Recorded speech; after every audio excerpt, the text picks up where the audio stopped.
Say, welcome back to another Metta Center session.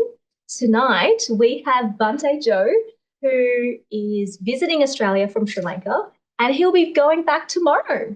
So today is his last tour in his Sydney tour for this year, and I am very excited because the previous sessions have been really fantastic. A lot of the talks have been really on the point with the Dhamma, and the discussions that flow from that is always very interesting as well. So tonight, please make the most of the time that Bhante is here with us. And if you have any questions, for those who are here in person, you can ask those questions, put your hand up. And for those who are joining us online, you can just pop it into the chat. If you want to keep it anonymous, just send it to me directly. So Bhante will be talking about a really awesome topic today. He always comes up with the best topics, like also the hardest topics, I reckon. This one is called To the End of Body and Mind, Striving for the Most Significant Breakthroughs in Our Practice. Easy talk, right? I think we actually covered a lot of it yesterday. We have. So we'll see how much is review. Okay, sounds good. I didn't plan the talk. So Yeah. Well, the Monday one wasn't recorded. Right. So this one is recorded. Right. So for those who are watching this online on YouTube, if you missed the Monday session, you get to have it again today. So anyway, over to you, Bhante. Sure. Thank you for your talk. So welcome, everybody. I think most of us know each other. And I don't think we've met yet. Yeah. Do you come here regularly? No, first time. Okay, so you got a first-time meditator. And have you meditated before? Yes. Yeah. I was on Mondays. Mondays. Hasanthas. Okay, great. So what we'll do is a little bit of breath meditation. And I think most people, hopefully, since we've gone through the course, already know what's going on with breath meditation. But for the benefit of our friends who are just joining, I'll just give a few instructions. So these will be reviewed for people who have come to the course, but if you haven't come to the course, then this is just a brief instruction on breath meditation. So basically, there's different meditation topics that counter different mind states, different negative mind states. Breath meditation is the topic that counters thinking. So it's supposed to be the topic that is a counter to discursive thinking. Now, it's not the case that thinking is bad. A person has to think, they have to evaluate. But one of the things with almost any faculty is that it has a tipping point where it goes from being something that's useful, and then it's in the right balance. And then it goes to be something that causes problems the more that it gets applied. So it's like there was a person, a monk who I really respect, and he's kind of making fun of these types of meditations. He calls Johnny one note meditation. In other words, like all you know is one note, to play your music, or it's like a one-hit wonder. Like they've got the one song. And, it's fun at first, it's good, then it gets kind of boring, it stops working. So in the same way, our thinking actually in the modern world, thinking is what has given us airplanes, it's what's given us cars, it's what solves a lot of the external problems in the world, but it also causes quite a lot of internal problems for people. Because the way that the mind works is it works on a process of habit. And because it's a habit, it means that if we train our mind to think, to solve problems, and we don't know how to rein it in, then the habit keeps going when we don't want it to think. So this is one of the reasons that people have these like very intense anxieties and worries, and they can't control them, or they have very intense regrets sometimes about the past. Now, that can be because of what a person has done in the past, there's no question, but also it's because of this habit of overthinking. So there's a whole other part of the mind that is not devoted to thinking. It's kind of, we might call it like intuition. It's the part of the mind that operates when we don't think. And this part of the mind can also be used to solve problems. So what we learn to do, the most basic type of meditation, is to learn to be relaxed, learn to be at ease, and actually to learn to cultivate the perception that there's nothing wrong, right? Now, when we think a lot, we have to think about what the problem is and how to solve it. So there's something wrong, and we've got to solve it. And it's useful, right? And we've got homework, you've got things in school, things at work, and the problem has to be solved. But this, again, leads to overthinking. So as a counter to that, as a medicine to that, we learn to cultivate the ability in our mind to perceive that everything is okay. So I remember when I first came to Buddhism, actually, I was a skeptical type, and so I like to argue, especially with religions, and I like to argue with Buddhism. And I remember when I first heard this thing about keeping the mind in the present moment, and I thought, well, that's hard to argue with. Like, how much pain is there in this moment, right? just going down to here. If I just put my arm like this and it's just one portion of that downward descent of my arm, how much pain is there? There's nothing, right? I mean, it's something very easy to handle. It's if I were to take this motion and think, how many more times do I have to do this? Do I have to do it 5 or 10 or 20? Then I've taken on the entire burden of a future that has not yet occurred. So we learn to train our minds to stay in the present moment and to perceive that that's all that we need is just the present moment. Now, this is not entirely true, but it is a perception that is useful to get the mind to stay. So we cultivate that not to lie ourselves, but to get the mind to be relaxed, to allow it to be relaxed, and to allow it not to have to control. So along with the ability to solve problems, actually, is the need to control. We have to plan in order to solve problems. I mean, that's why airplanes fly. You just flew, if I was going to Sri Lanka and people just flew the airplane when they felt like it, I wouldn't be too happy about that.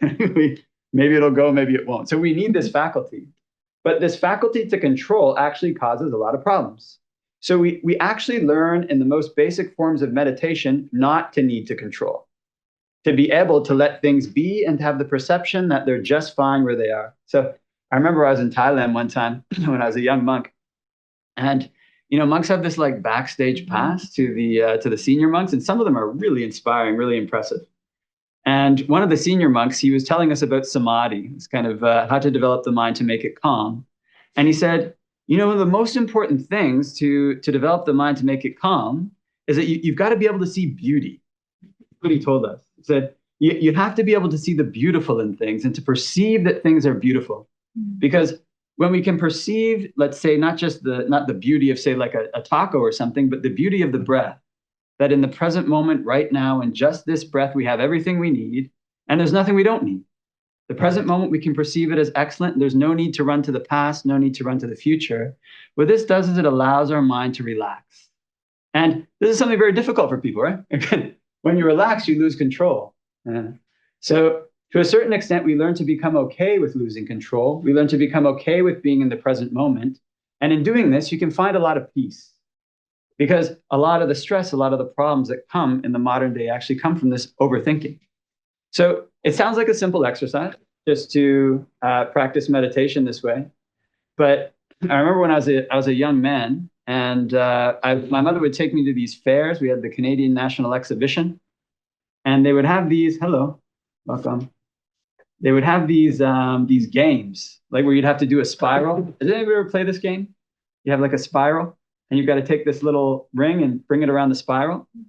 Anyways, they had these really huge bears. And one time I decided I really wanted to get this spiral all the way down, all the way to the end of the spiral. And at the very end of the spiral, there was this trick. You had to actually turn the thing like this. And I was a little kid, so the lady actually took compassion on me. I was spending like $5 of my mother's money. I was like, I don't want to go anywhere else. I'll just get this one. And I kept getting closer and closer and closer. But it was at the end of the spiral that I kept getting this beep.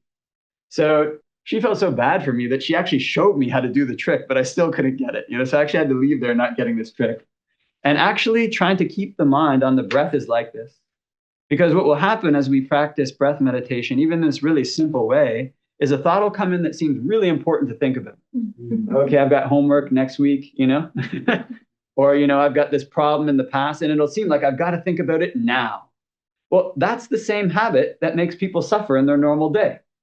So it actually seems easy, but it's like one of these carnival games where there's a trick right at the end. So that's what we're going to try to do for about 10 minutes. Really, the only goal is to stay in the present moment. And you can allow yourself just to relax. I mean, this is something that people sometimes actually don't allow themselves to do. It's whenever their body starts to relax, their mind starts to relax, it's like it's a problem. It's like, wait a minute, I'm not solving something. You just allow the mind to relax. Allow there to be enough with each breath. And that's basically all our goal is for about 10 minutes. So what we can do is sit in a comfortable posture and look about 3 feet in front and close our eyes.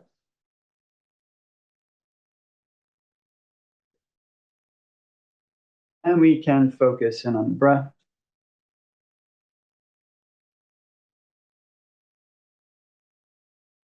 And know when it's coming in.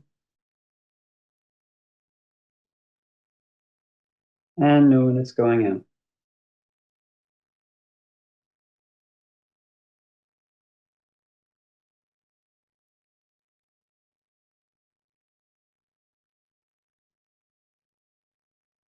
If we breathe in a long breath, and just know I'm breathing in a long breath.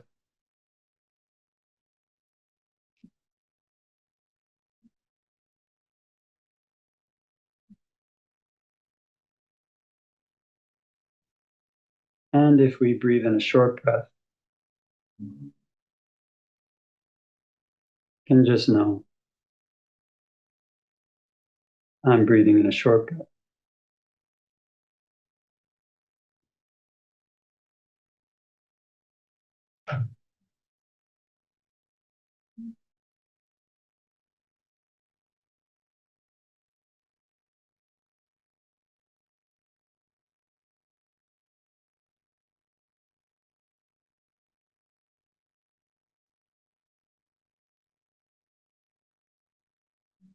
And can focus in on the breath at the tip of the nose.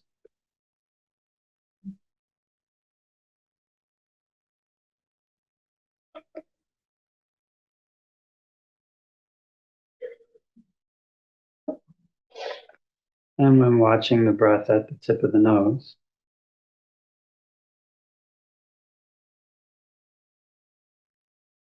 and try to make mindfulness as continuous as possible.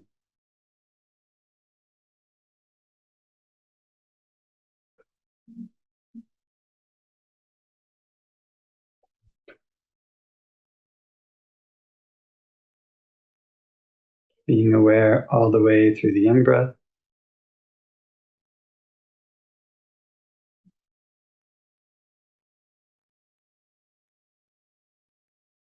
as the in-breath turns to the out-breath,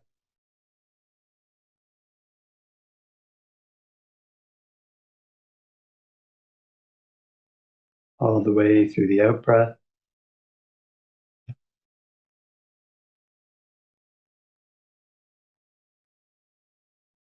and as the out-breath turns back to the in-breath again.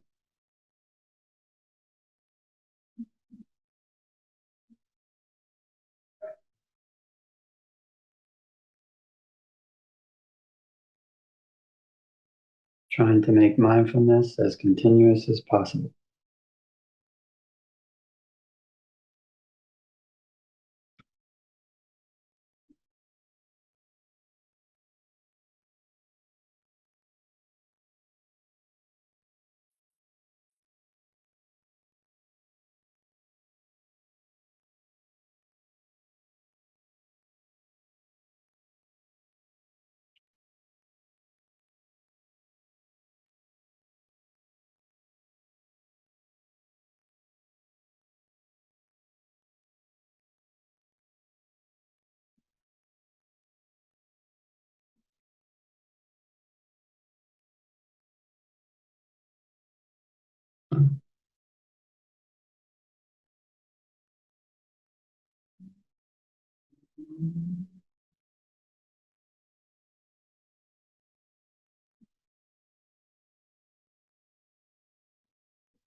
You can let go of the past.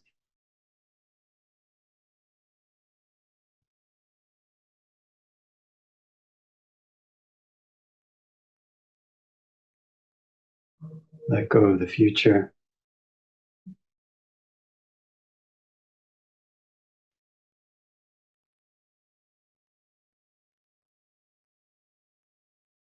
You can cultivate the perception. Everything is just right in this moment.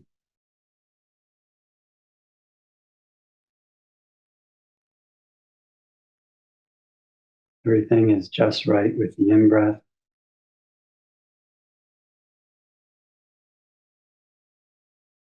Just right on the out-breath.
And before we finish meditating,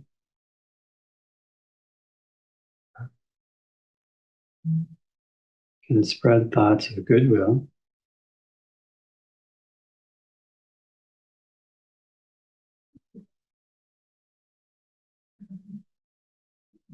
wishing may all beings all around everywhere be happy and at ease.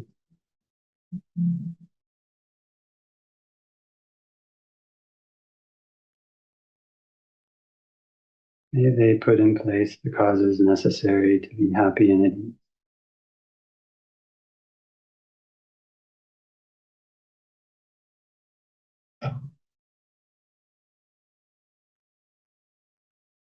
And we can make the mind infinite.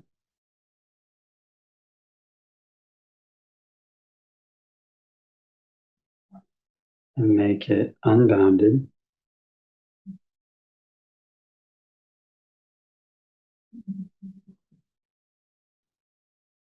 All the way to the end of the universe and beyond. In every dimension. May all beings all around everywhere be happy and at ease.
And can open our eyes.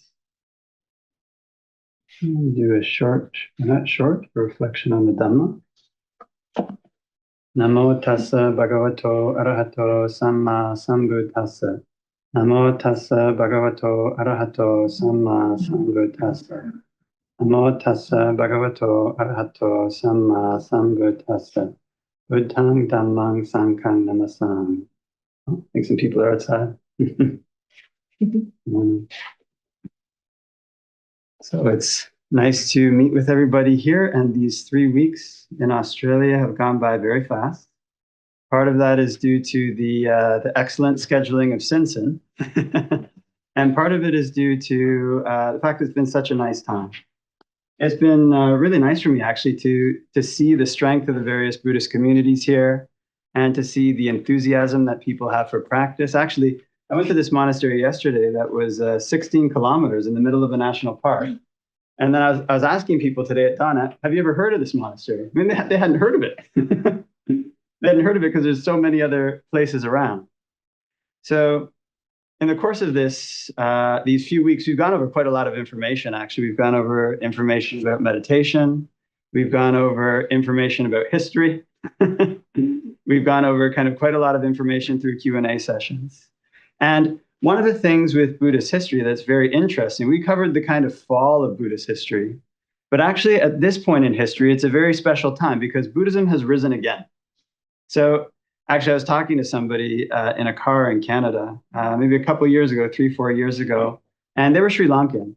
And I said to them, I was like, wow, you know, people are so faithful. I was like, in your grandfather's generation, it must have been even more than it is now. And they said, no, it wasn't. They said, my grandfather said to us that you guys are lucky. You're the lucky ones. Because in his time, there wasn't almost any meditation going on. So it was just kind of mal pujas and these various things. So Buddhism about 150 years ago was almost the practice of the Vinaya, the practice of meditation had almost fallen away. And then about 2,500 years after the Buddhist parinibbana, for reasons that nobody fully knows, in Thailand, in Burma, and in Sri Lanka, for some reason, Buddhism revived. So in Thailand, we had the Thai forest tradition, which I'm from, and it was started by a gentleman named Ajahn Mun, a monk named Ajahn Mun. In Burma, you had a revival, especially through Ledi Sayadaw. And in Sri Lanka, you had a revival through the Ramanya Nikaya and the Galdua tradition. So in all of these three countries, for reasons that are unknown, Buddhism revived. And one of the ways it first revives with the keeping of the Vinaya, with the keeping of the monastic rules. This is one of the first things to go, though these are kind of silly rules. But when the rules revived and monks started living in the forest again, what started to happen again was there were genuine rumors that there were monks who had attained the things that are in the canon, who could do the things that were in the canon again. And actually it was a struggle at first, but eventually it became so common. If you go to Thailand, they think many people are arahants. And some of them are, but you know, it's almost any monk could be an arahant. So the perception has changed. Now, a lot of what can happen in a culture is that a culture is like a stream. It's like a flow.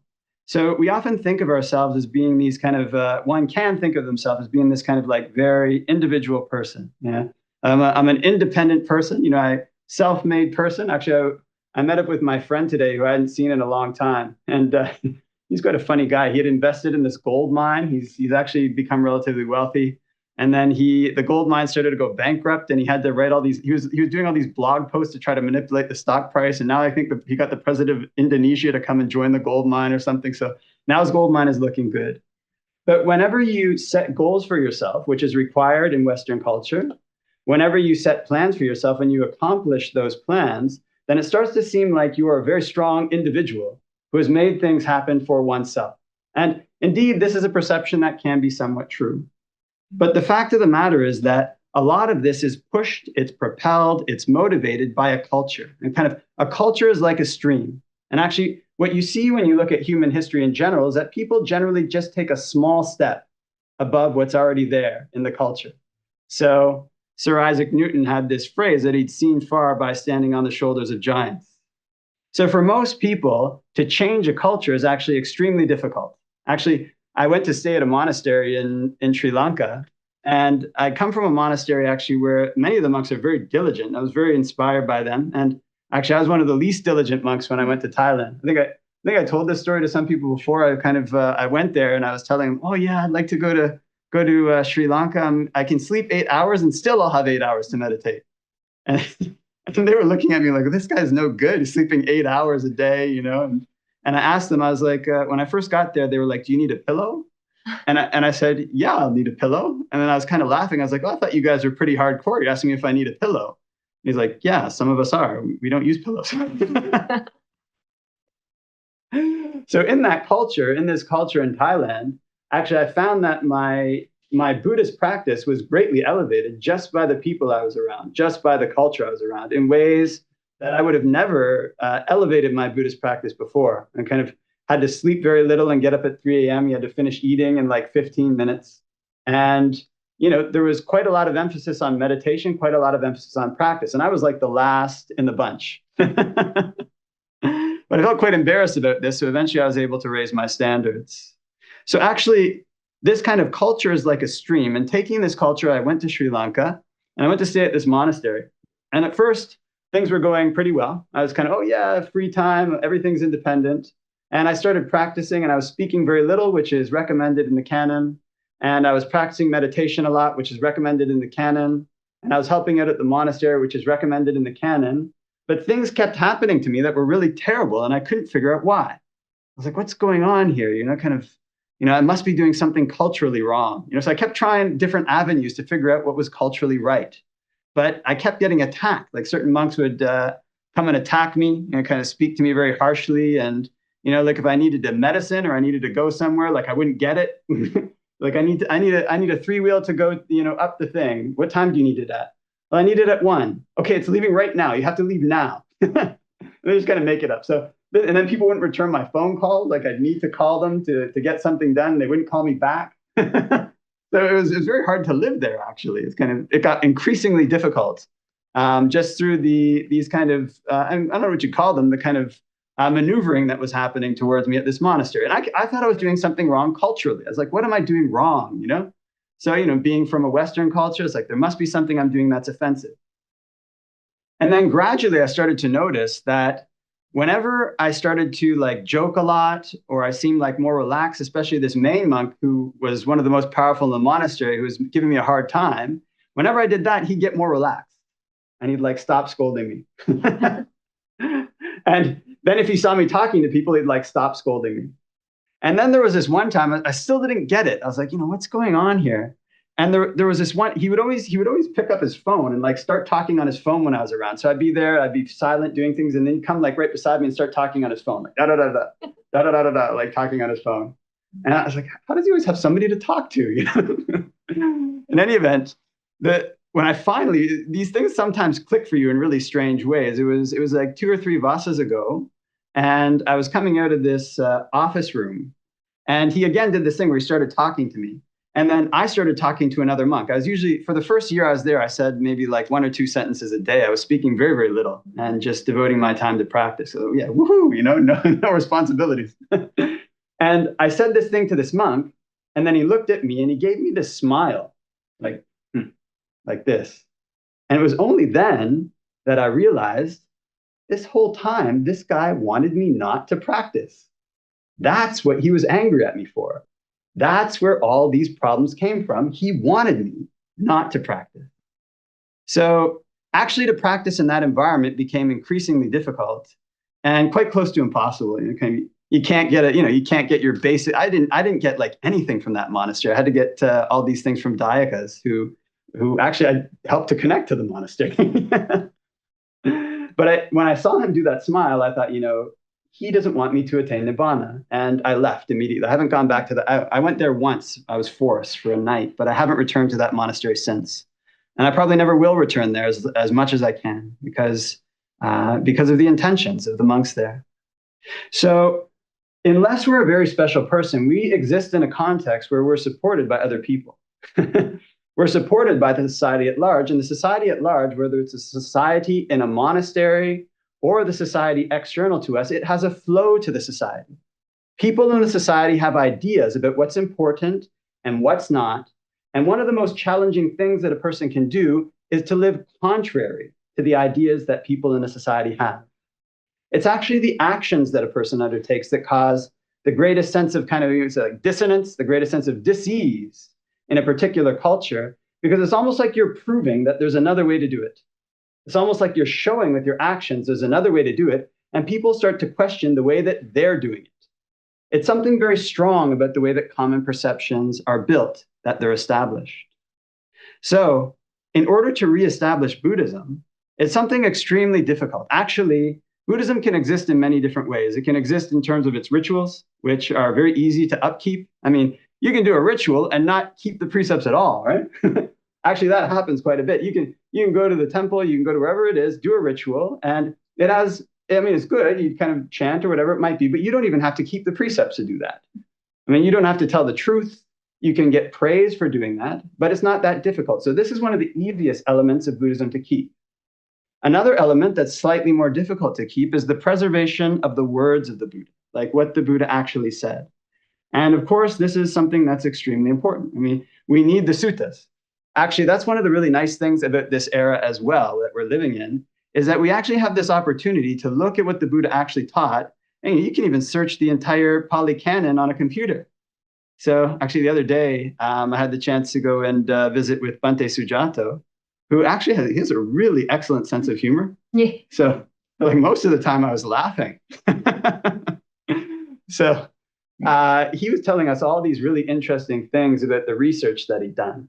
Because now with this kind of computer technology, you can search through the entire canon, you can search through the Pali terms, and you can find out for yourself what really the Buddha might have meant when he was saying particular things.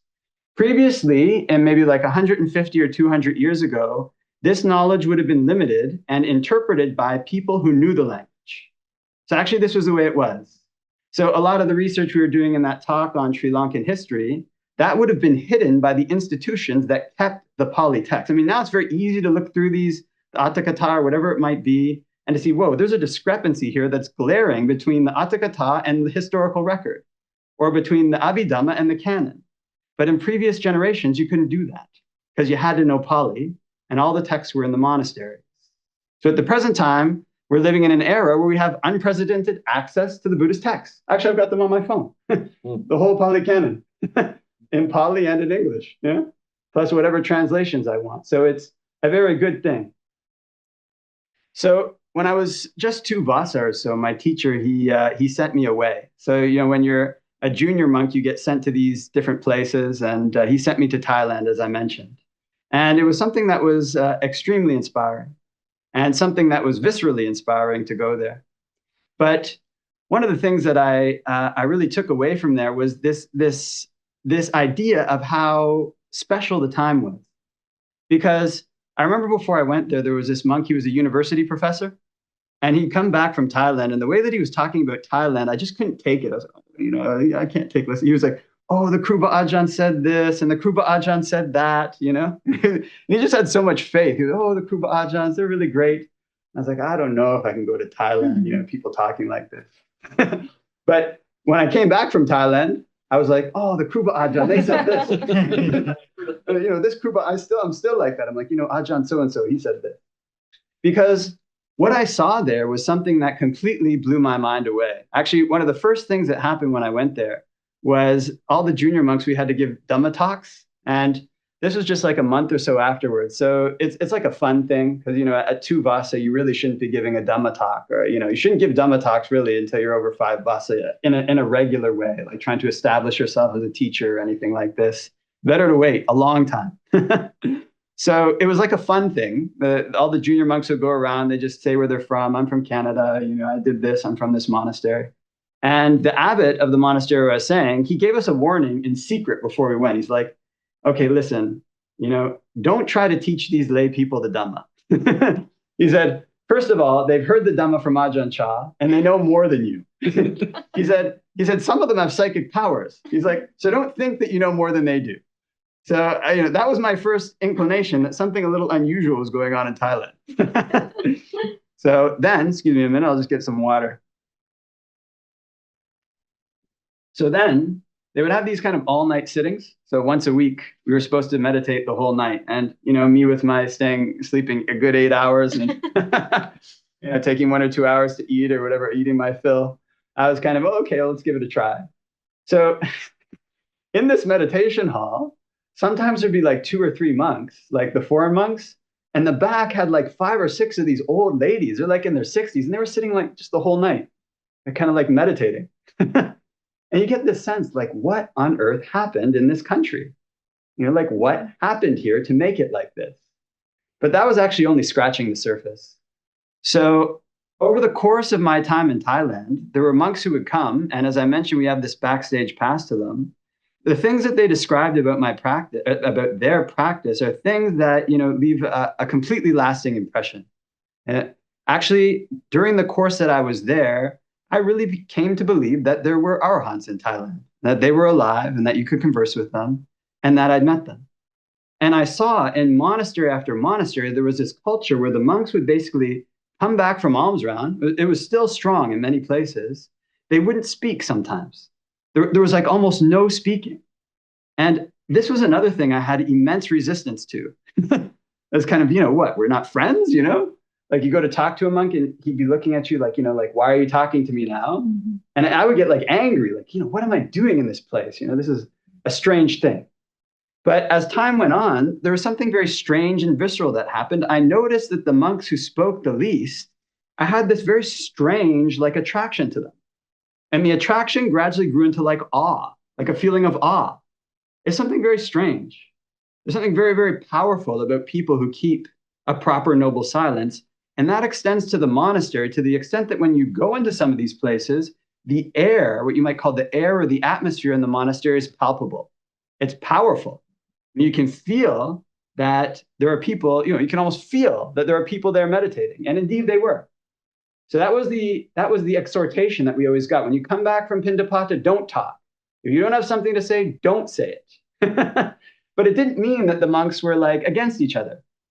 Actually, there was one time we went on this, we call it like a tudong. So tudong is when monks grab all their gear. And I was looking so forward to going on this tudong. They teach you how to do this in Thailand. It was really cool. So I'm looking for, we're going to go on tudong. I'm waiting to do this whole, when I first got there, I wanted to go on tudong. Like, just wait. So we went on tudong and it was one of the most amazing experiences I've had still to date. First of all, we got to visit all these ajahns, but one of our first stops, we went to this village that was floating on the water. It's like a water floating village. They built it on these bamboo platforms, kind of you go there and whatever it might be. And then we continue on. We're walking in this really dense forest. And, our leader was a monk who had renounced a fortune to become a monk. It's like the most inspiring people you can think of are kind of there. He's renounced this fortune and he's walking in these like worn out flip-flops in the middle of this kind of jungle with all of us. So after a couple of days, we were coming down this mountain and I noticed something very strange in my stomach. So that time I didn't have any stomach problems. And as this kind of feeling grew, finally we came off of this mountain and we come into this really remote village, like just surrounded by mountains. Like some of these places, they're almost like what you imagine in the stories. The people they have these like wooden, it's like a wooden lever, and they use it to pound rice to kind of push up on this thing. But unfortunately, they're relatively poor. So my stomach got something very strange. So as we came down this mountain into this village, I became more and more sick. And then when I got to the sala, I actually couldn't move. I was just kind of out of commission. So this whole journey, we hadn't spoken to each other much because of the strength of this senior monk's teaching. But he assigned a monk to look after me, who, again, I'd spoken to very little.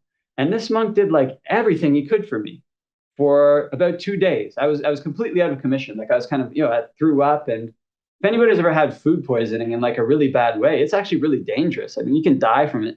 And you're in the middle of nowhere. I really could barely roll over. And I was maybe 10 years younger at that time. So I was much, much stronger. But the thing that stuck with me is that despite the fact that I didn't know this monk at all, barely knew him, we'd only exchanged a few lines, he stayed with me 24/7, the whole time. Day after day, for the day to the night, anything that I needed, he was sleeping beside me, basically took completely excellent care of me. And these are things that make an amazing impression on the mind. I mean, because our connection, our help for each other wasn't because we were buddies. It was because we were fellow monks and we had a higher purpose. We had a higher goal, which was the practice of the Dhamma. So I saw this in the culture. I saw the silence in the culture. And I saw this meditation in the culture where monks would be meditating all day, kind of spending their time meditating. Lay people would be meditating all night.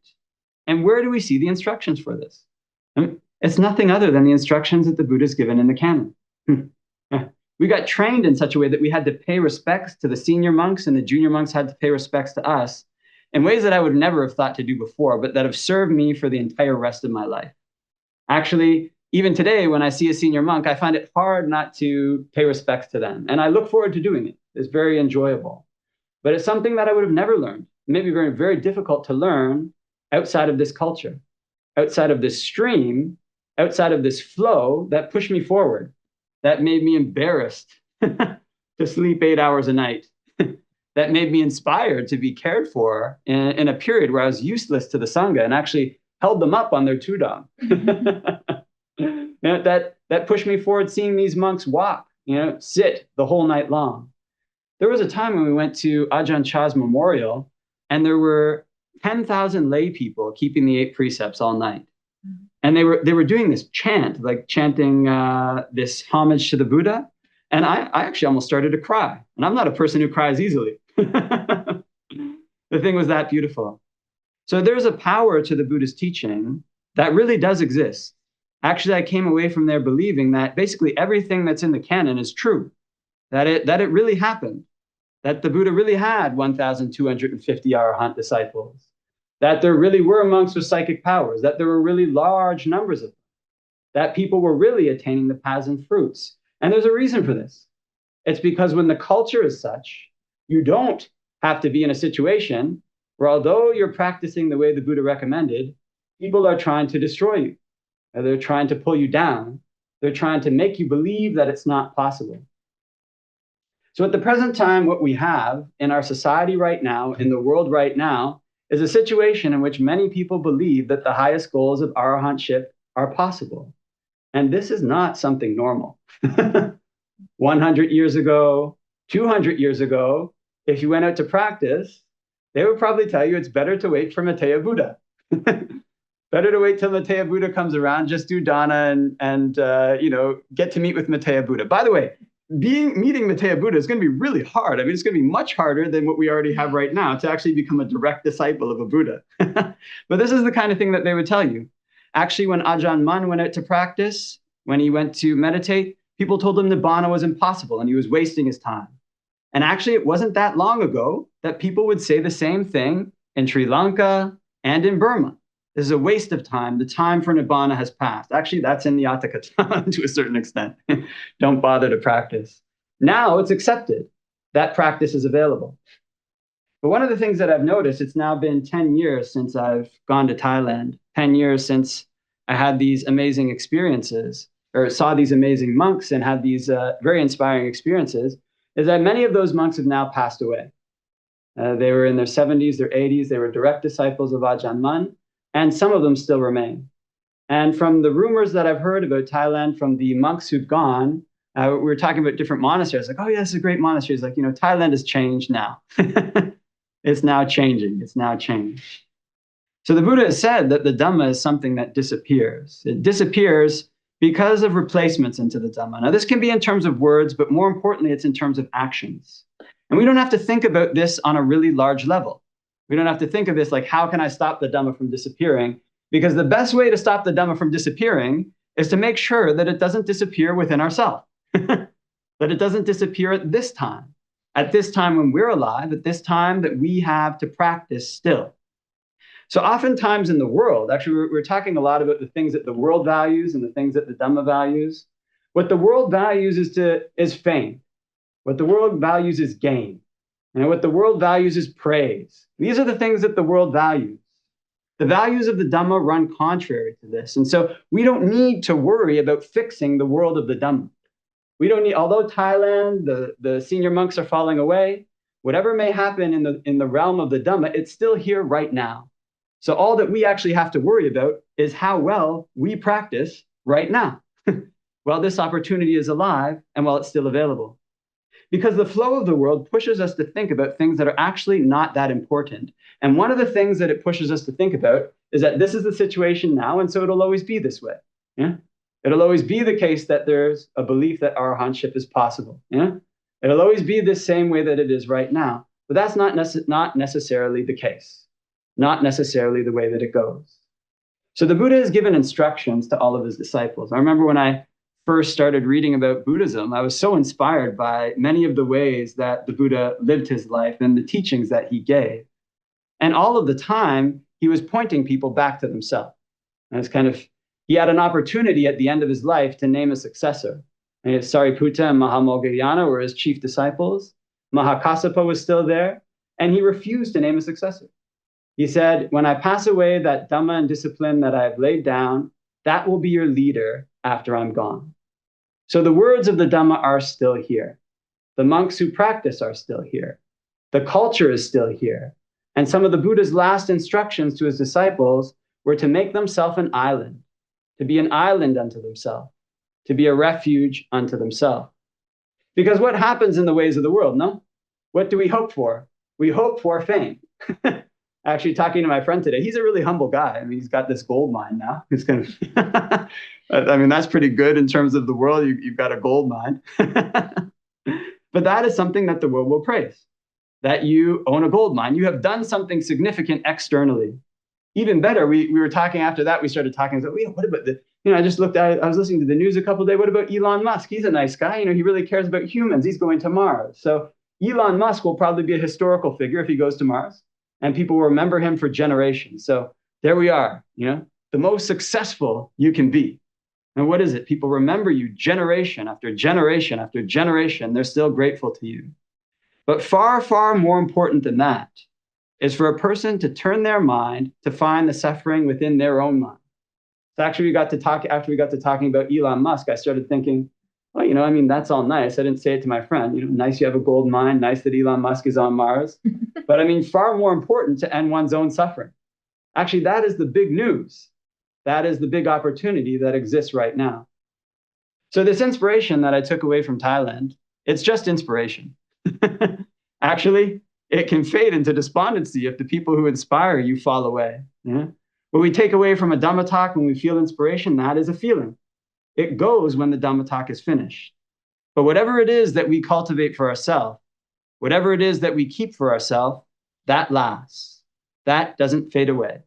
That is something that we keep so long as we continue it, so long as we maintain it. There's funny things that happen when a person thinks they're really close to death. Actually, if one has had multiple times when they've been close to death, the experience can repeat itself. If it's like seconds away, maybe not if it's like, a minute away, if it's like a second away, it's like, well, this is my last second. One of the things that happens is that the mind goes slack. It's kind of just gives up. It's like, well, that's it. So the mind goes slack. Another thing that happens that's really interesting is the mind reaches for a place of safety. It reaches for something that's stable. And one of the first places that it tends to reach is back into the things that one looked for stability for in one's life. So in this case, I remember my mind grasping out, reaching for maybe as far as I recall, reaching for these things in my life that I'd accomplished. I worked really hard to be good at track and field. I worked really hard to get good marks in elementary school. It kind of reaches towards those things. Because this is where we've looked for refuge for, actually. That's what a person has spent their life looking for safety for. And it reaches to them. And I remember reaching to these things, and it was like if you were sinking in a marsh and there's plants. You're just grabbing onto the plants and trying to grab them, but there's just nothing there. You're just sinking, and you're looking for something to hold you up. And then at that time, I remembered just something minor that I'd done for my mother. It was just minor, in the back of my head. I think I made breakfast for her when I was a little kid. And I remember reaching out, and it was like this solid log. You could rest on that. And that was my perception of the end of my life. However, there was more to the story, obviously, since I'm still here. My oldest friend actually saw me stumbling towards the road. And at the last minute, he grabbed my hand. He was shorter than me. I think he's still about 5 feet. And he grabbed my hand and he managed to do this swing. So he grabbed my hand and swung me around like one of these hammers in the Olympics. And I rolled and fell and landed on the ground and still lived to tell the story. But it left a lasting impression. Because what are the things that the world praises? No? It praises gain and loss. It praises, or it doesn't praise loss, it praises gain. It praises pleasure. And especially it praises fame. For generations after, people remember the man who went to Mars. But who's going to remember the person who meditated quietly in their room? Well, at least one person will. The person who did it. Mars won't be important to us at the end of our life. No? Money won't be important to us at the end of our life. The things that are easiest to forget will be the things that become the most important. And in fact, they are always the things that are most important. There's never a time that they're not the most important. So the Buddha has said the Dhamma is the best thing for people, both in this life and in lives to come. And we're currently living in a time where the Dhamma is strong. I've been impressed in my time in Australia, seeing how many people like to practice, seeing how many groups there are, how many different sessions there are. It's been really nice to meet with everybody. But all of this should point back to one thing: what it is that we're doing with our life in the time that remains. Because we don't know how much time remains. Actually, this friend of mine, it wasn't that long ago that we were chatting. Oh, we just did the same thing we did when we were kids. Kind of we walked around and we went to the 7-Eleven and got a cup of coffee. I got a water. He got another water. It doesn't seem that long ago from that time. And yet, 20 years has passed, 30 years has passed. In a blink of an eye, 20 or 30 years can pass. It can pass because we get caught up in the flow. We get caught up in the stream of life. We get caught up in the stream of society. So one of the best things that we can do is to go against this stream, to go against the grain, so that we can find a place on dry land, so that we can be an island unto ourselves, a refuge unto ourselves, a refuge that floods can't overwhelm. And this is the best way we can spend our life. Okay, so I think that leave that for reflection. Yeah. Question? So on what you were saying, I have this theory. So the cliched question, what is the meaning of life? And I pondered that. And I like to think in opposites. So the product of life is death. And so I believe if you look to death, not go to death, not suicide, not anything like that, but the precipice of death, there is something there, as you mentioned before. And what you were saying, there's a flow to it. And like there's a Mihaly Csikszentmihalyi or something, Finding Flow. Okay. The book. That one I don't know. The flow state. Yeah. There's something there at the precipice of death. And I'll look to Jesus. When he died, he sacrificed for our sins. If you look to reincarnation, there's this thing, life and death, life and death. So I've had this theory that if you go to the precipice of death, there's something profound you will find. Because and even people mention it as well when they have like heart attacks and stuff like that, or they're just dead. They see some sort of light. Right. Well, yeah, I mean, one of the best things you can learn from a close experience with death is what's the best way to spend the rest of your life, right? So I mean, that's one of the funny things is like when people get diagnosed with cancer, they've got like a year left to live. When they know I've got 1 year left to live, they don't keep doing the same thing they've been doing. They often make these really drastic changes to their life and they put aside all the stuff that they've been doing. So their priorities completely shift in terms of what's important. So, I mean, they could have been doing that stuff their whole life though. I mean, they didn't have to wait until 9 months before they died. So that's one of the best lessons that a person can learn from a near-death experience is what they should do with the rest of their life right now. If one doesn't learn that from that experience, then at one's moment of death, one of the worst things that can happen to a person is at the end of their life, they look back on their life and they regret how they've lived it. I mean, it's one of the most tragic things, to regret how a person has lived their life. So we can prepare for that by thinking about death. It can bring our mind to what's truly important. The day before yesterday, you were teaching that Asubha. What, like I wasn't in that. I came that day, but I was just doing some random stuff and I wasn't in the meditation. But what is the purpose of it? Like, because I wasn't there, but I feel like there's something that's very important because it's kind of it's very extreme, like going to death and you're like kind of experience. But what is like what is like the end of that? What is like, is there something? Well, the purpose of that one is to eliminate lust generally. Asubha. So it's not just lust actually, like it goes deeper because lust is the primary sensual pleasure. So a very strange things happen when you attack it. When you attack lust, actually it attacks your desire to be in the world at large. So it's like you have a stream and there's headwaters of the stream, right? If you cut off the headwaters, all the rest of the waters that flow from it go too. It's something very strange. Like if you start to practice asubha for the sake of eliminating lust, at the same time, you wonder why you're doing everything else, right?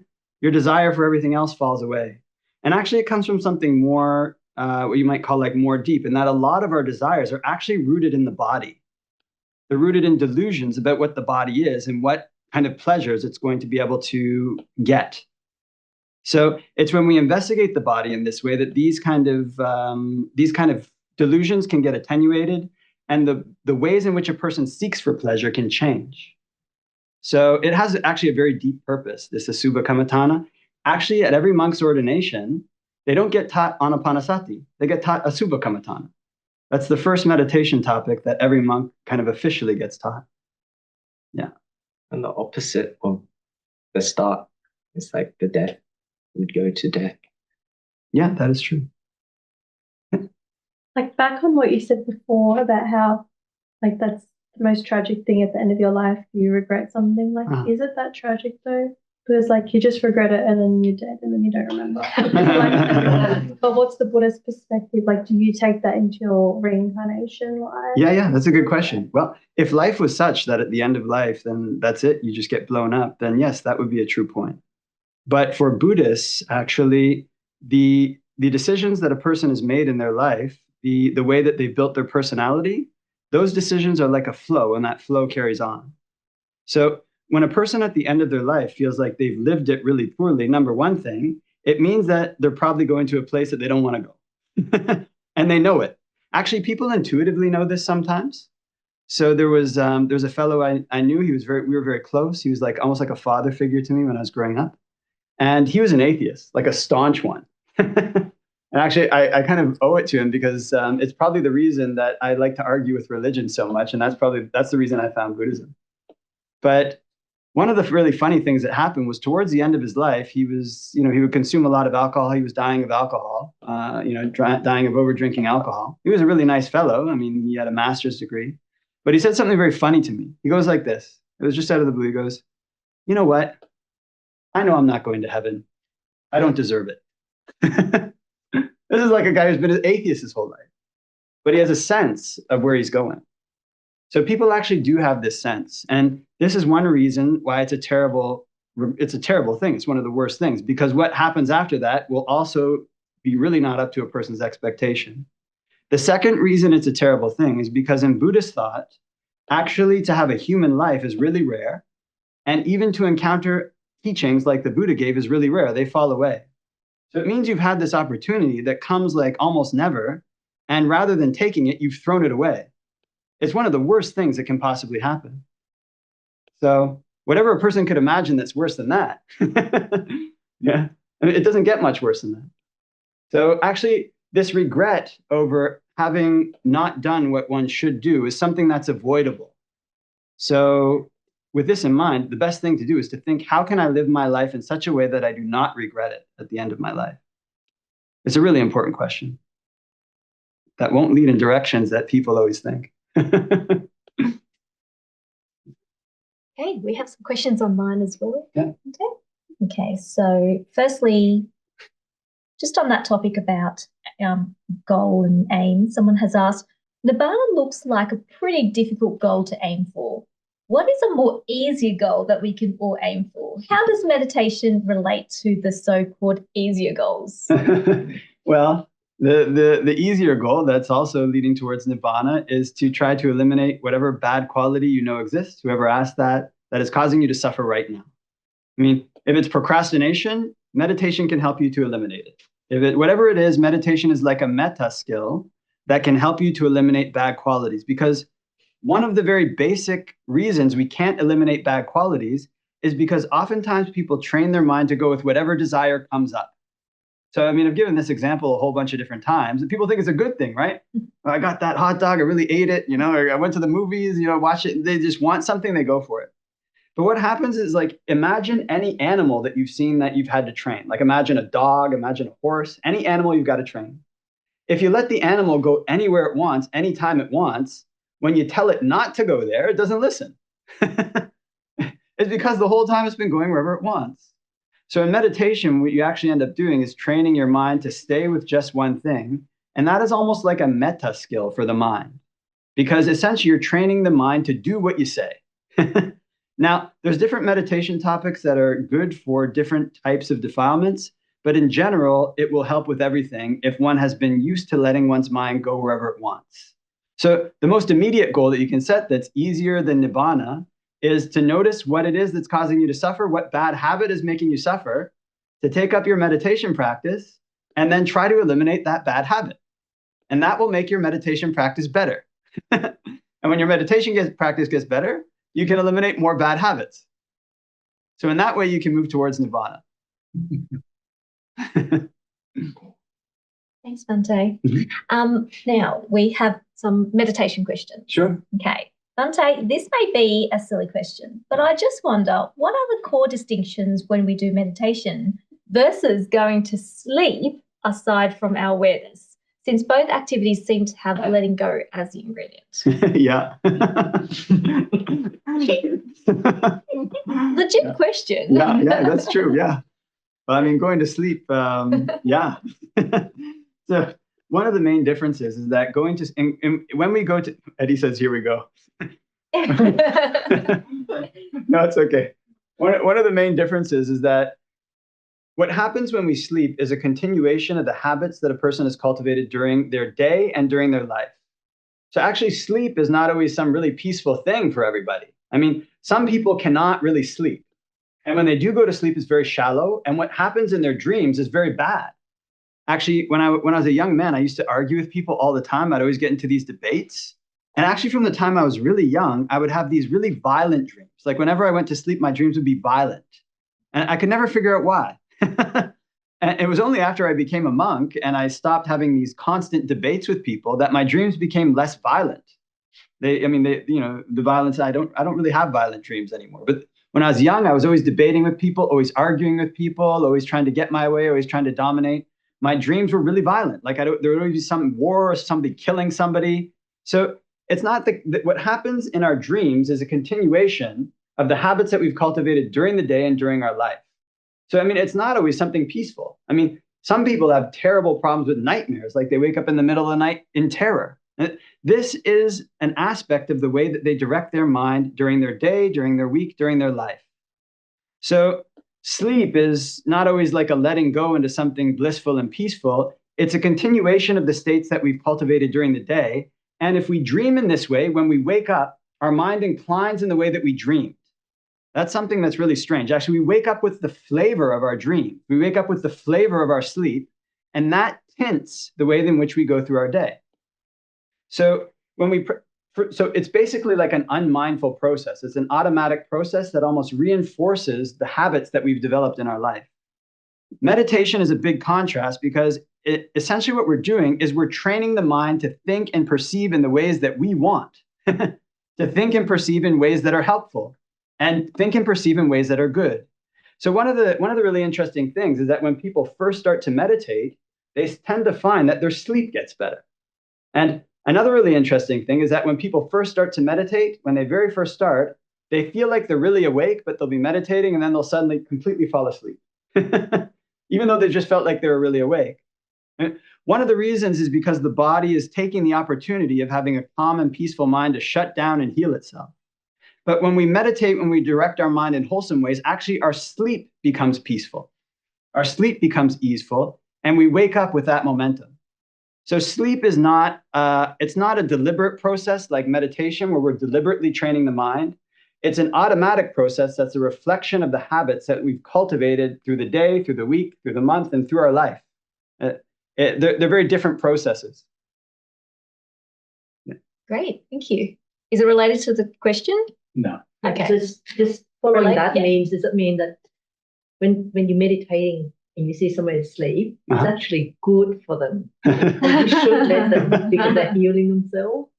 Sometimes it's that way. What happened to me actually was I was telling Lama Hatya. So last night I got back, we went to Wat Buddha, and it was nighttime, and I thought to myself, okay, I'm going to do some meditation. I went to meditate and I fell asleep. And then my alarm went off and I woke up and I thought, okay, let me do some meditation. Then I fell asleep. And then I had breakfast, Donna, and we had a meeting and it was nice. We kind of talked a bit. And I thought, now I'm going to meditate. And I went back and again I fell asleep. And So basically, you learn to get a sense of basically when your body needs sleep, because there's been times, especially when I was young, when my body needed sleep and I didn't give it to it. And I just meditated through that, or just pushed myself through that. And it can actually have really negative effects on your health. But there's another type of sleep that happens for people when they get in the habit of sleeping as like a form of pleasure, as a form of escape. And so they're actually sleeping more than they need. It's past a tipping point. And sleeping in that way actually tends to make people more tired. Something very, very strange. So when we judge whether or not we're sleeping in our meditation because our body needs it, or whether we're sleeping and it's like a terrible hindrance, we have to take in mind like our general lifestyle and what's happened over the course of the last, I mean, I've been kind of going, I've been kind of go doing stuff. So I could tell that, okay, I better just let the sleep go. You have to take those things into consideration. So online says, great answer. I have started meditating before bed lately, and now I think about it, my sleep has really improved. I'll keep it up. Thanks. Yeah. Well, one more thing on that point, actually. As your sleep gets better, you need less sleep.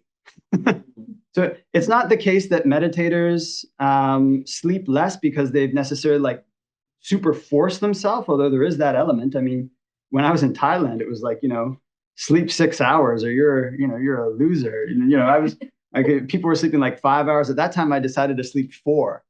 And I kept it up for a while, but then I got this really big cyst on my leg, and I was like, okay, if this isn't cancer, then I'm going to start sleeping more. So one of the things regarding sleep and meditation is as you meditate more, as your mind becomes more calm, your sleep becomes restful, so you need less sleep. So that's actually one of the ways that you can decrease your sleep as a meditator, is to get better at meditation. Yeah. Okay. So we've just got a question here, and then I'll have one online and we'll come over to you, Jen. Right. Yeah. Bhante, the Asubha meditation, is that just to complete my understanding, have I got it right? That's the meditation where you kind of focus on the unpleasant aspects of the body, right? Yeah. Is that the same meditation? I think there's a sutta where, a whole bunch of Buddha gave the instruction to the monks to practice the Subha meditation. He walked away and retreated to the forest. And then some dude with a knife comes along. And I think the monks sort of said, well, our bodies are awful, so just have at it. And then he sort of killed them all, slayed the Sangha. Right. And then the Buddha comes back, or perhaps someone alerted him. And then he was like, let's just focus on the breath. Is that the same? I'm pretty sure that is, there's some colorful language there. Yeah. There's a sutta like that, right? I'm pretty sure. Is that the same Asubha meditation? That's the same one. Wow. Okay. Yeah.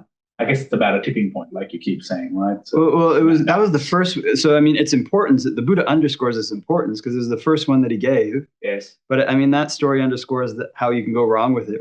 Yes. So there's a lot of stories where monks commit suicide in the canon, and there's modern stories where monks have committed suicide. Many, actually. There's many Western monks who committed suicide in Sri Lanka. So, yeah, it's pretty common, actually, unfortunately. So it's important to know that meditation has benefits, but it also has dangers. If you direct your mind wrongly, you can go mad, or you can commit suicide. And, other things can happen too. Anything, if you've got a knife, if you wield it wrongly, you can get cut. So breath meditation is actually one of the safest. This is what we went over in the course, right? Like, if you're breathing and, you don't do it right, maybe you'll stop breathing. And, you'll notice pretty quick something's gone wrong. But also another important element is that meditation topics that are based on perceptions, that are based on things that are not grounded in the body, have the potential to go off if one is not on top of them all the time. Because this background process that's constantly going on in the mind, it can hijack the perceptions we're trying to cultivate and insert things into them that are really wrong.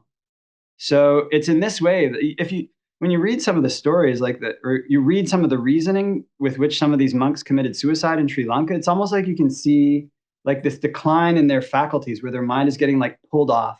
You can see it going off. It's like, well, if I do this, I've got this illness, so I can't practice. So either I commit suicide or I disrobe.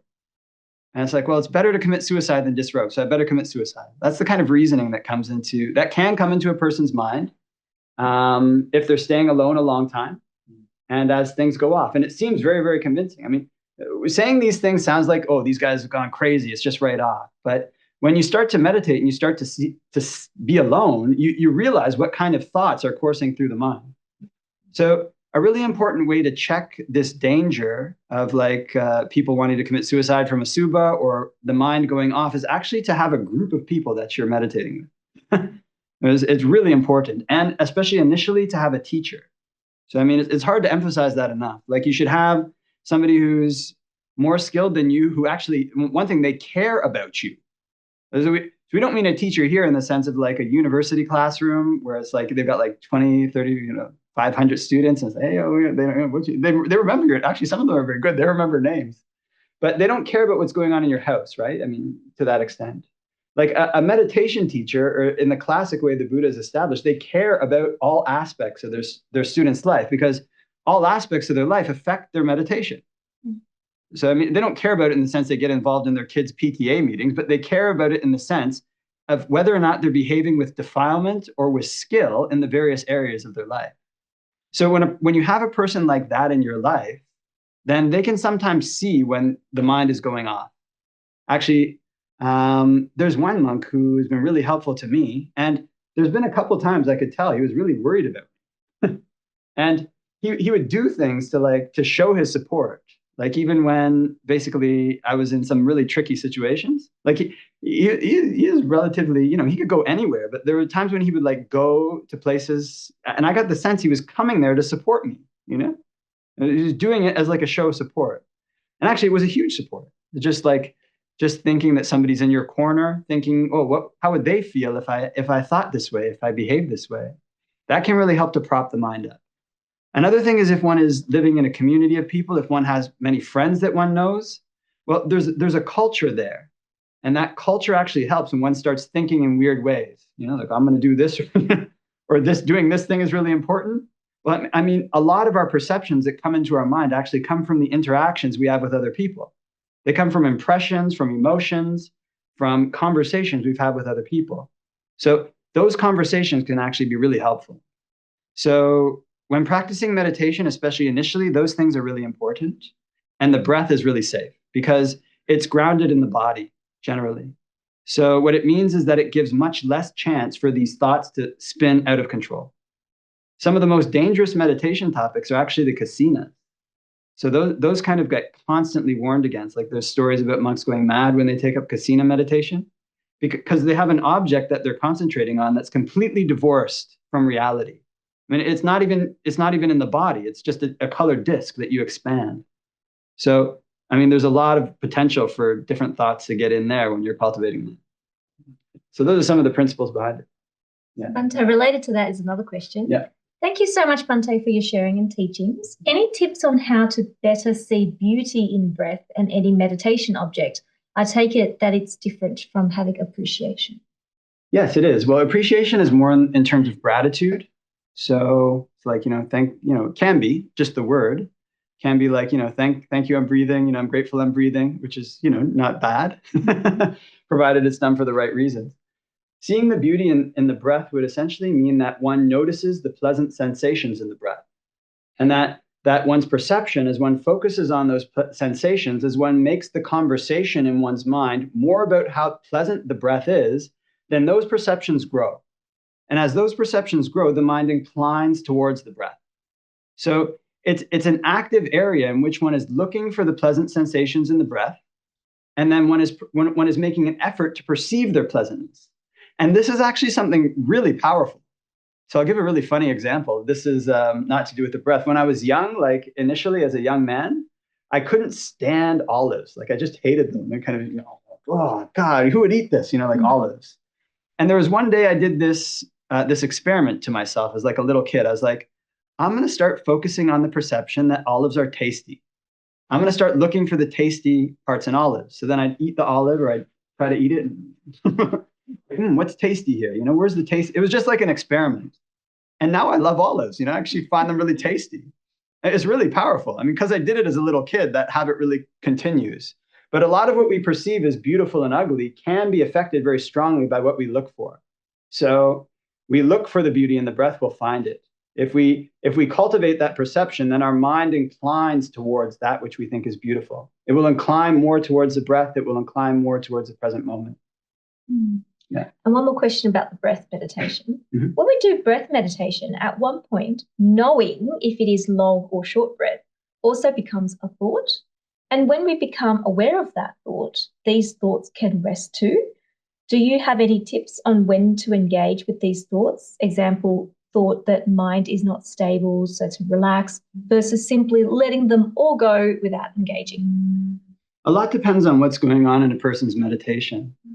So if you sit down to meditate and you send your mind out to think, this is a long breath, this is a short breath, and you get more restless because of that, it probably means that thinking is a problem at that stage. So in this case, what you want to try as an alternate strategy is just to allow the breath to be going in, allow the breath to be going out. And actually, this is a really important, this is the general skill that people in the West want to develop, because it's generally very hard for people who's gone through 20 years of Western education to let things go without planning. I mean, that's the whole education system, is basically based on manipulating external things, right?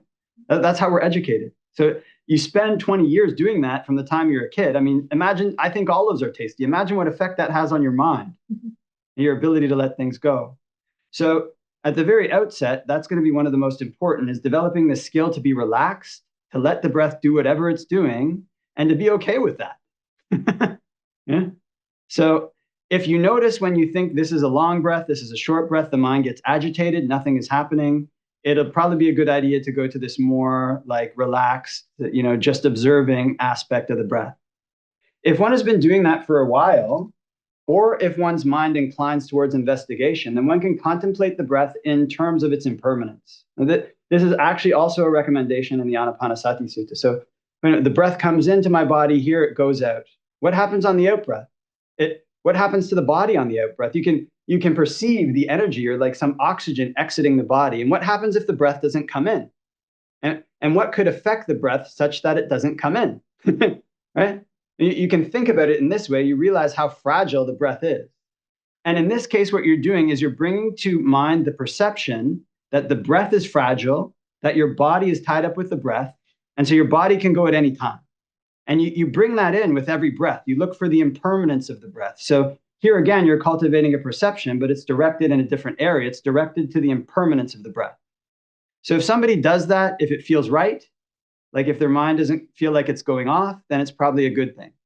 But if you do that and you feel like something weird is happening in your mind, then it's probably not good to do. So it's really, that can be harder to explain, but it's really important skill as a meditator to be able to know, like when your mind is going into a weird place. So I was telling Mayanne the other day, actually, I was visiting a lot of cemeteries in Sri Lanka. It was last year. I would just go to like the cemetery almost any chance I had. So I would like go for like almost, I went like, I think 4 or 5, or maybe I would like go there and sleep there overnight, and then practice death meditation, contemplation of death. And then usually I like to do a Subha meditation, and then I was going to autopsies. I started to notice that something was going a little bit off. Like, what's going on? Something is off, something feels weird.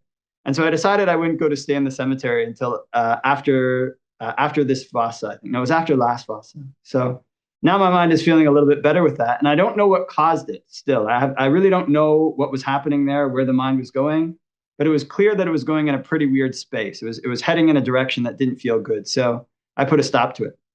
So that is an important element with these contemplations like impermanence. You should have a sense of when your mind is going in a direction that's good, and if it's going in a direction that's weird.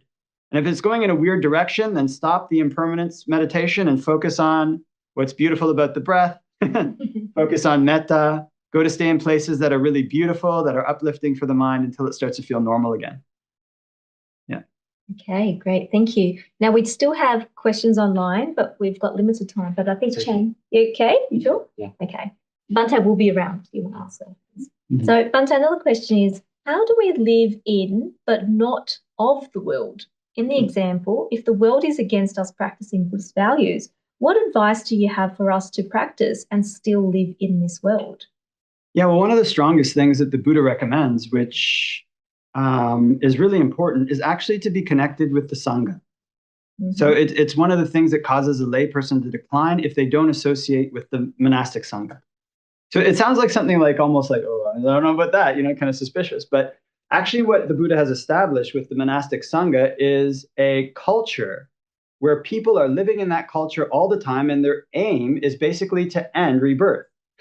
So you have a culture, ideally, that's created by the sangha that goes in the opposite direction, that will push you in the direction of nibbana. So this is a culture where it's okay to practice meditation, where it's encouraged, where ideally, if you go see the monks, they're going to tell you to keep the 5 precepts, even if it makes you less wealthy, even if it's not convenient. It's a culture in which you'll be supported in your efforts to keep the Dhamma. And so that is one of the strongest things, actually, because people are very social animals, as I mentioned. One of the things that I've seen that's really difficult for lay people, if they decide to become serious practitioners, is that they become increasingly isolated from society. So what ends up happening is they end up spending all this time alone meditating, they're maybe going to groups, and then their friends and family start to think they're weird, and it just gets too hard, to do that. So the more serious you get about meditation, the more important it is to associate with the Sangha. And actually, that's one of the things that I think was a big contributing factor to all these lay people in Thailand, where we got told, don't try to teach them, they know more than you. They had spent long periods of time associating with the best monks in that country. So that's probably the best advice I could give on that point. Thank you. Yeah. Bhante, you mentioned keeping the qualities with us. Example, the inspiration from Dhamma talks. What are some ways you've been able to keep the inspiration alive within you? Well, monks very rarely talk about their own practice. What are some ways we can keep the inspiration alive? Right. Well, the best way is if you feel inspired by something. So there's 2 different things you can do with a feeling. I mean, you can have a feeling that feels good, and you can indulge in it. And usually when a person indulges in that feeling, what they actually tend to do, they go and wallow in the feeling, and they use the feeling to do things that are unskillful. It's really strange. So that is actually what happens when a person is desiring, say, like food or whatever it might be. When you watch what's going on in the back of the mind when a person takes their first bite of food, it's usually some nasty stuff. There's some stuff going on in the back that that a person's mind doesn't want them to see. This attitude of wallowing in the feeling, people usually spend it on things that are worldly. Like they'll go out with their friends after they've gone on a meditation retreat. They have all this energy. And then it'll be like, hey, man, woo, woo. It's like, like next thing you know, like people are like 10 times more exuberant. And they do that for a long time until the feeling wears off. And then they've got to go back and get the feeling again. So one of the best things that you can do with a feeling of inspiration is to take that feeling and use that feeling to practice. Use the energy that comes from inspiration to eliminate your bad qualities, direct it in that direction.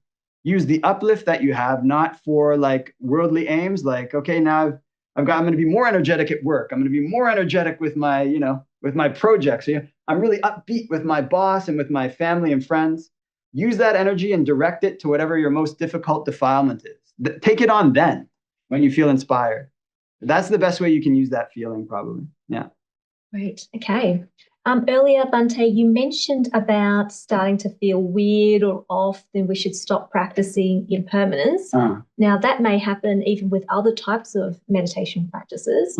So can you elaborate more on this instruction? So for those who are practicing various meditation techniques, if there's some signs that come up, how do they know that it's weird and not just it's just part of the practice? Right. So I mean, one thing will be that there needs to be a contrast, first of all. So you need to have a contrast in which you know what it feels like when your mind is generally peaceful, right? I mean, if one doesn't have this contrast where one knows what peace feels like, then when a mind starts to go off into weirdness, it gets lost in the noise that's usually there in the mind. So if one has not practiced to make their mind peaceful, they're always thinking all the time, it's very easy to miss the kind of subtle directions that the mind is being pulled. So having this ability, having at least some ability to make the mind calm and happy with this meditation topic is really important for noticing that, because it provides a contrast. The second aspect of like when the mind starts to go weird is that when we practice these perception topics, what should happen, number one thing, it should be like kind of interesting. Like it should feel like it's going in a direction where one is separating the mind from things. So actually that's what happens with perception topics. When takes them up and practices them, and there'll be this falling away of a particular perception, and you'll be left with like almost a separation of the mind from its object. And that's almost like the point in a temporary sense, and obviously the point in a more permanent sense. When the mind is going off on these perception objects, it's not like there's a separation. It's like every time you apply the mind to the object, it's almost like, if you started to like tap your arm, and then you tapped it again, and you kept tapping it, it started to get painful. And then you kept tapping it, and it started to get raw. And it's like, wait a minute, this doesn't feel right. So there's a feeling in the mind that it's not separating, rather it's like it's hitting something, and the hitting is becoming raw. And the hitting is starting to feel weird. Like you're starting to feel nervous. You can have bodily sensations from that. Like you can have like sometimes dizziness, in like more extreme cases.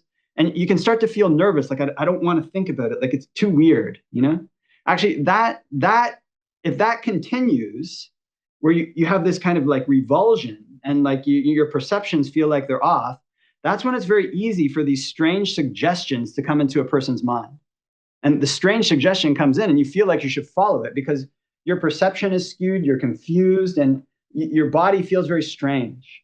So that should be one of the first, or that's kind of a way to tell it, is when applying the mind to the topic does not feel like it's separating it, it feels like it's hitting it. And the hitting starts to feel strange, it starts to feel painful. So that's a visceral thing. So you'd have to experience that yourself, and I hope you don't. But if you do, then stop. Okay, one last question. Bhante, why is kasina potentially dangerous or risky without guidance? What can it potentially lead to? Well, it potentially leads to madness. So that's one of the, I was going to finish the topic on it. Yeah.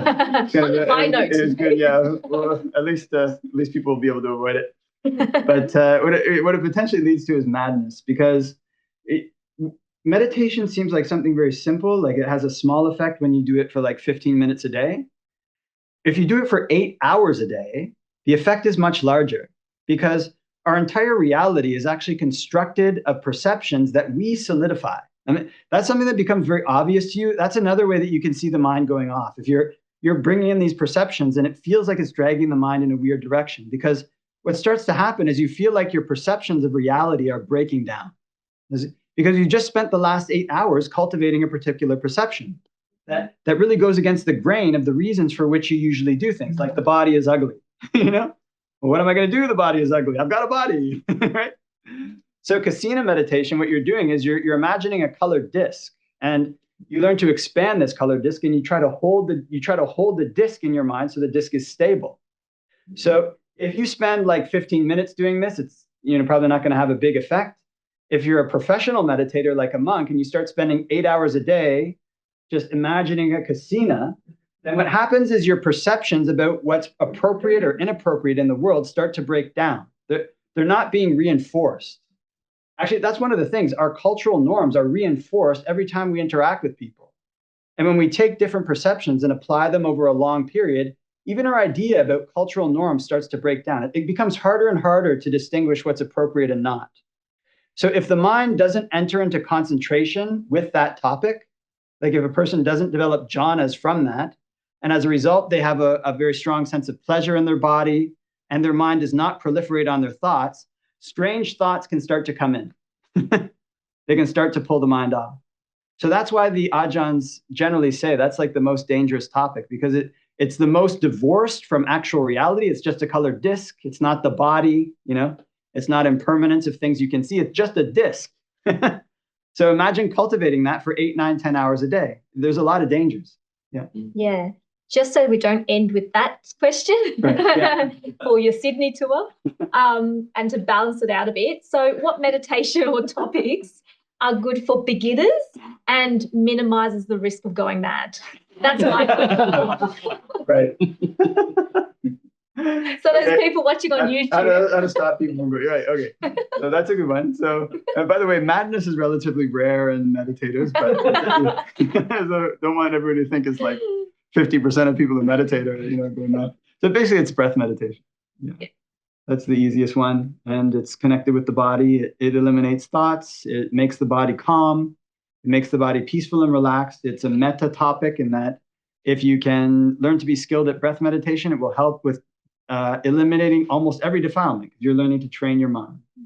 So it's a good one. It's a topic that makes the mind bright. Okay. Yeah. Yes, Jen? I find it hard to meditate on my breath, and I find it easier to meditate on my heartbeat because it's a body, like I don't control the heartbeat, or it's not like it's a subtle difference, and it's almost imperceptible. Is there such meditation where you just meditate the heartbeat? Your heartbeat? Because when I do the breath meditation, I try to control it. I'm like, oh, why did I breathe like that? Sure. A weird breath. And it's trying to control the breath now. Like what?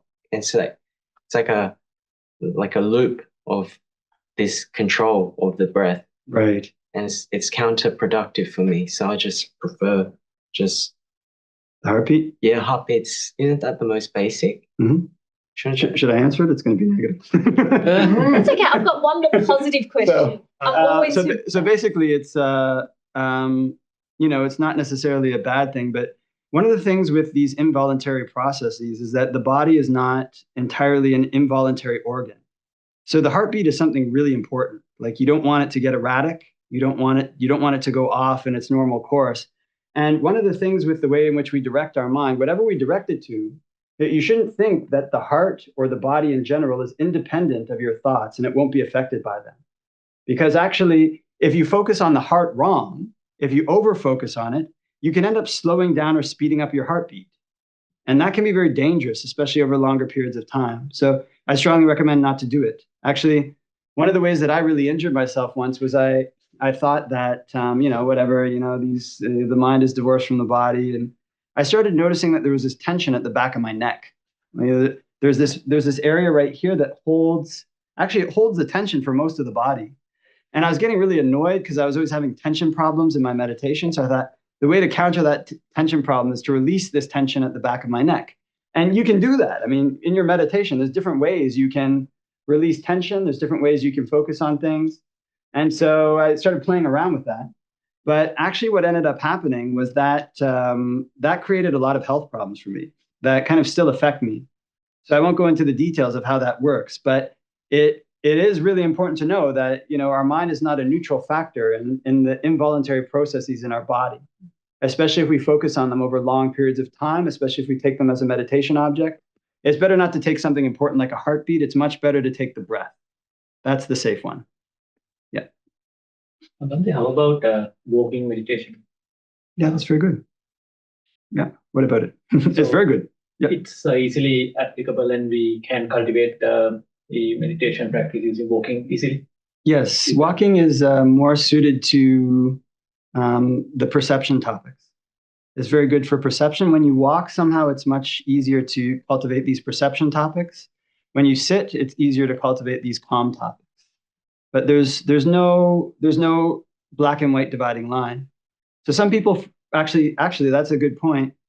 In the tradition in which I ordained, the monks do mostly walking. In the Thai forest tradition, most of the day is walking, and then there's maybe they've meditated a lot, so there's still quite a lot of sitting, maybe many hours, but 8 hours of walking, maybe like 5 hours of sitting. So it's very good. That's how you can keep healthy if you're meditating most of the day. Keep the exercise. Hey, then we can come to our final question. Sure. Bhante, as you are leaving Australia very soon, tomorrow in fact, what can we do to better support you and your practice or Dhamma dissemination? Well, the best thing you can do is to put what I've taught into practice. That's the very best thing. I mean, as a monk, like, especially in different countries, it doesn't take much to take care of a monk's basic requisites, actually. I mean, actually, I was kind of joking. As I was leaving here, I had like 5 bags, and I came with 2, which is fine. I mean, it's really great. But I mean, I actually can't carry it all. I mean, there's sometimes things that monks need, but actually, the best thing that you can do for a monk who teaches is to put their teachings into practice. I mean, that's what makes you feel really good as a monk. I mean, actually, I wouldn't come to places if I felt like people were just like listening to it for no reason. There's times like in some countries where people actually just want to give you food and they want to do a ritual. it doesn't feel good, you know? It's like they show up and they give you food and they, you know, they want you to like, they're interested in you because you're in the forest meditating, but it doesn't go anywhere. It's just it's like a sightseeing show. They just show up and they want to see you and then they give you food. and you're thinking, well, you know, this is nice. I'm glad I have food. I mean, you can't deny that. But there's something about it that doesn't feel totally right. You know, it doesn't, you know, I mean, not totally right in the sense it's wrong, but, you know, it's just like, well, my role here is basically to eat food and to be an object of interest, right? Really, it's sometimes like that. So I can tell you right now, if people come to a monk and they ask questions about the problems in their life, and then the monk gives advice, this is how you can help to solve those problems. And then later they see that that person has solved their problems, or at least tried, that actually helps the monk's own practice. It's an inspiration for the monk. And when people just come to give food and they just want to like engage in chat just because you're interesting, it actually pulls you down. Like it's kind of, you know, it's like, where is this going? So one of the very best gifts you can give to a monk is when you go to his programs or whatever he's teaching, go there with the intention to eliminate your defilements. I mean, not because he's interesting, not because you've heard that he's had these stories in his life. Go there with the intention to eliminate your bad qualities. When you listen to his teachings, listen with that intention. When you ask questions with that intention. And after the monk is left, put it into practice. And then if you see him again and you ask him questions again, and they've got the sense that you put it into practice, they'll feel really happy. That's like the best gift you can give. Yeah. Sadhu, sadhu, sadhu. Thank you so much, Bhante. It's been wonderful having you at the Metta Centre. Wonderful. And we've got lots of thank yous, and you're amazing, and your teachings are profound and clear and have changed my life. Thank you. This is from someone online. Someone online has said, love your enthusiasm, Bhante. It's infectious. Your teachings have opened a whole new side to Buddhism. I've forgotten most of my lessons from school, and now I know it's important to learn the genesis of Buddhism now. Thank you, thank you, thank you. Please return, Bhante. Capitals. Bhante Joe is super relatable. So, Bhante, could you end the session with a dedication of merits or sharing or blessing? Sure. See how my voice goes. Give it a go. Yata varivaha pura paripurenti sakarang eva meva etodinang petanang upakapati ichitang patitang tumhang kipameva samichatu sabe parantu sankapa chanto panaraso yata manijotiraso yata sambityo vivachantu Sambarogo vinasatu mate pavatvanterayo sukidika yuko bhava apivadanasi lisanichang utapachayino chattaro tamavadanti ayuvanno supang balang bhavatu samba mangalang Rakantu Samba Devata Samba Buddha Nupavena Sada Soti Bhavantu Te Bhavatu Samba Mangalang Rakantu Samba Devata Samba Tamma Nupavena Sada Soti Bhavantu Te Bhavatu Samba Mangalang Rakantu Samba Devata Samba Sankha Nipavena Sada Soti Bhavantu Te. Sadhu, sadhu. Very good. Very nice to meet with everybody. And to talk about the Buddhist teachings. All of this comes from the Buddha. It's been great. Thank you, Bhante. And for those, this is, even though it's Bhante's last talk this time around in Australia, but this Noble Association can continue because if you would like to stay in contact with Bhante, there is a WhatsApp group that Bhante is a part of, and you can continue those discussions there. Also, Bhante will be running monthly sessions online. So if you are interested to know more about it, it will be on our Metta Centre website. Also, Bhante hasn't asked for this, but I think if anyone would like to offer support, including Dana, to Bhante even while he's overseas, we do have an opportunity to do that through his steward. So if you are interested to make a donation, that hasn't been set up yet. So what you could do is make a donation to the Metta Centre account and write Bhante Joe, and we will ensure that the money will go to the steward to take care of Bhante's needs.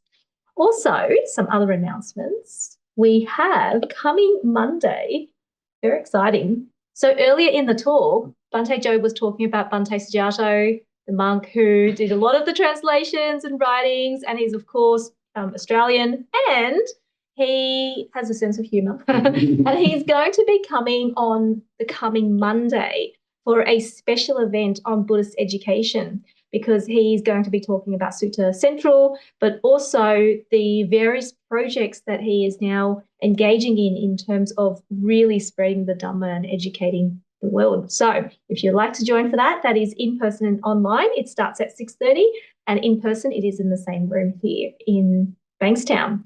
On Wednesday, we have a talk from Jimmy Lau on the 3 paths, 1 enlightenment, exploring the richness of the 3 yanas in Buddhism. And that's because Jimmy has practiced in the 3 different traditions. So especially if you're new to Buddhism, or you're just interested to know about the different traditions and what's the differences and similarities between them, that's a really good talk to come to. We also have a pilgrimage at the end of the year to Sri Lanka, all the places that Bhante was talking about earlier. And we have some other events, and you can find them all out on our Metta Centre website.